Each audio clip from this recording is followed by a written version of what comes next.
الحمد لله رب العالمين والعاقبة للمتقين والصلاة والسلام على سيدنا محمد الصادق الوعد الأمين أما بعد فأعوذ بالله من الشيطان الرجيم بسم الله الرحمن الرحيم انما صرف اور صرف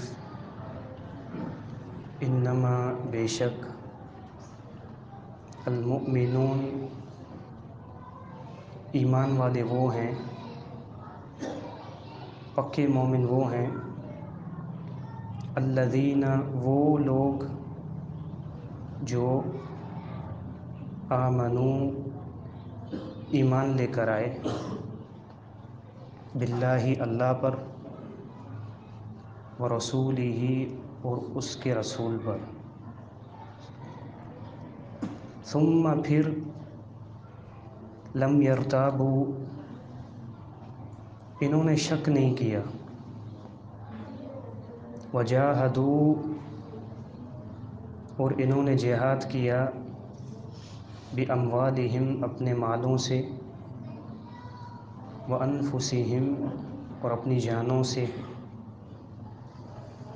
فی سبیل اللہ اللہ کے راستے میں، اولئک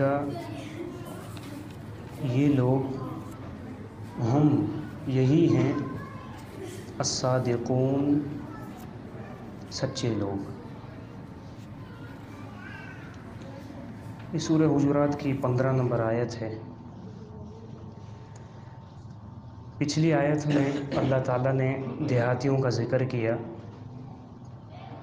کہ جو ارد گرد کے ماحول کو دیکھ کر ایمان لے کر آئے تھے زبانی طور پر، مگر ان کے دل ایمان سے خالی تھے، دل مطمئن نہیں تھے ایمان پر۔ پھر انہیں اللہ تعالیٰ نے یہ سمجھایا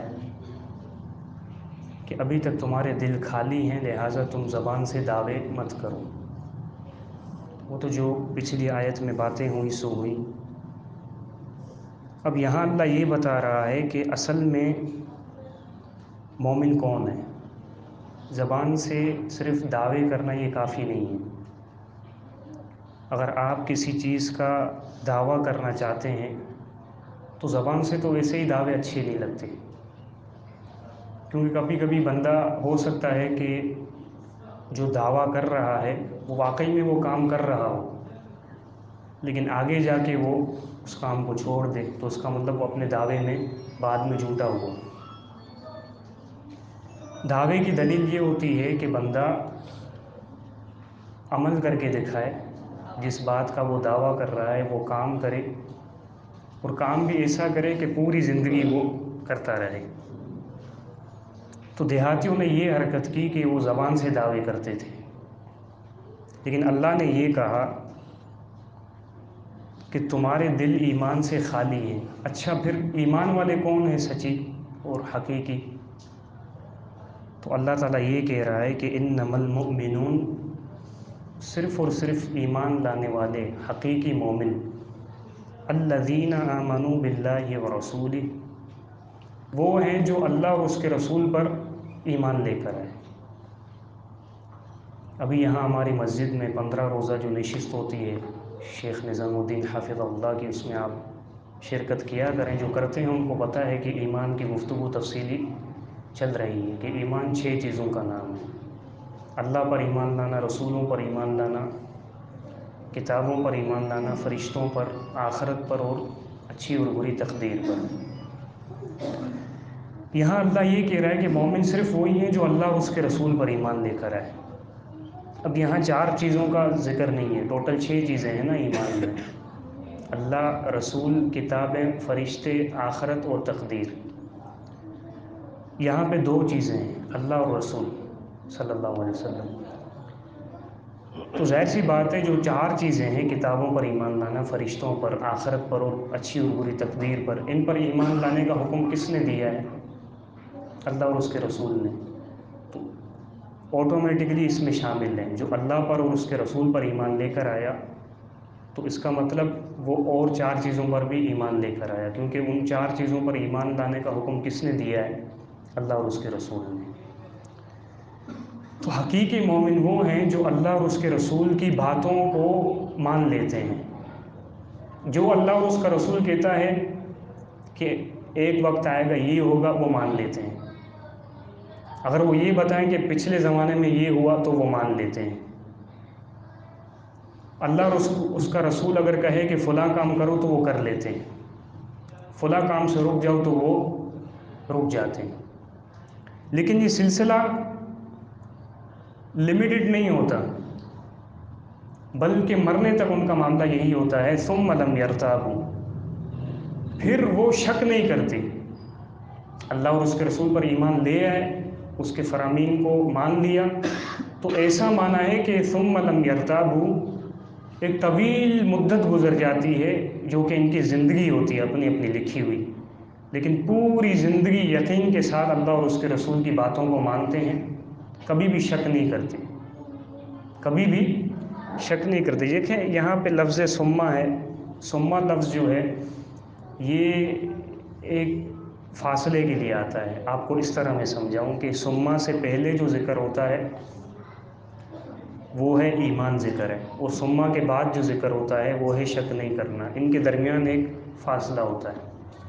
مثال کے طور پر میں آپ کو سمجھاؤں، میں عربی میں کہوں کہ جاء زید ثم عمرو، زید آیا پھر اس کے تھوڑی دیر کے بعد عمر آیا، یعنی ایک مدت ہوتی ہے ثم کے بعد والے کام میں اور ثم کے پچھلے والے کام میں۔ تو اس کا مطلب یہ ہے کہ یہ مومن ایسے مومن ہیں کہ ایک طویل مدت گزر جاتی ہے لیکن ان کے دلوں میں شک آتا ہی نہیں ہے، ثم لم یرتابوا، کبھی بھی شک نہیں آتا۔ پھر اس کا نتیجہ کیا ہوتا ہے؟ وجاہدوا باموالہم وانفسہم فی سبیل اللہ۔ یہ جو پکے یقین کے ساتھ مومن ہیں، پوری زندگی ان کے دلوں میں شک نہیں آتا، نہیں رہتا، نتیجہ کیا ہوتا ہے؟ وجاہدوا باموالہم وانفسہم فی سبیل اللہ، یہ اللہ کی راہ میں جہاد بھی کرتے ہیں۔ یہاں بات سمجھ نہیں آ رہی، سمجھ اس لیے نہیں آ رہی، اصل جو بات سمجھنے کی ہے وہ یہ ہے عمل۔ ٹھیک ہے، ہم نے اتنا جو کچھ پڑھا ہے اس پر ہمارا عمل ہے یا نہیں ہے، یہ اللہ سمجھا رہا ہے۔ کس طرح کہ دیکھیں ایک شخص ہے وہ اللہ اور اس کے رسول پر ایمان لے آتا ہے، اس کی باتوں کو مانتا ہے، لیکن اگر اس کے دل میں شک ہوگا نا تو وہ کبھی نہ کبھی ڈگمگا جائے گا، وہ عمل سے دور ہو جائے گا۔ اگر اس کے دل میں کبھی بھی شک نہیں آتا تو اس کا نتیجہ یہ ہوتا ہے کہ وہ عمل پر پوری زندگی گامزن رہتا ہے، کیونکہ یہاں پہ اللہ نے صرف ایک ہی عمل ذکر کیا ہے، یقین کے ایمان کے بعد جہاد۔ یقین والا ایمان یہ پہلا اسٹیپ ہے۔ ایک شخص اس کے دل میں اگر ایمان یقین کے ساتھ گھر کر جائے تو پھر اس کا نتیجہ یہ ہوتا ہے کہ سب سے بڑا عمل جہاد، اگر وہ بھی میدان گرم ہو جائے تو وہ اس عمل سے بھی پیچھے نہیں رہتا۔ یہاں پہ اللہ نے بڑا عمل ذکر کیا ہے، اس کا کیا مطلب جو نماز نہیں پڑھتا، جو روزے نہیں رکھتا، صرف جہاد کرتا ہے، کیا وہ پکا مومن ہے؟ نہیں، اس کا یہ مطلب نہیں ہے۔ یہاں پہ نماز، روزہ، حج، زکوٰۃ، صلہ رحمی، صدقہ کرنا، یہ چیزیں آٹومیٹکلی اس کے اندر شامل ہیں۔ کیوں؟ کیونکہ جہاد بڑا عمل ہے۔ حدیث میں اس کو چوٹی کہا گیا ہے، تو چوٹی پر اوپر سے نہیں آیا جاتا، نیچے سے جایا جاتا ہے۔ تو اس کا مطلب جو اللہ اور اس کے رسول پر یقین والا ایمان رکھتا ہے نا تو وہ بڑا عمل کر لیتا ہے۔ بڑا عمل جو کر لیتا ہے تو اس کے لیے چھوٹے عمل بھاری نہیں ہوتے۔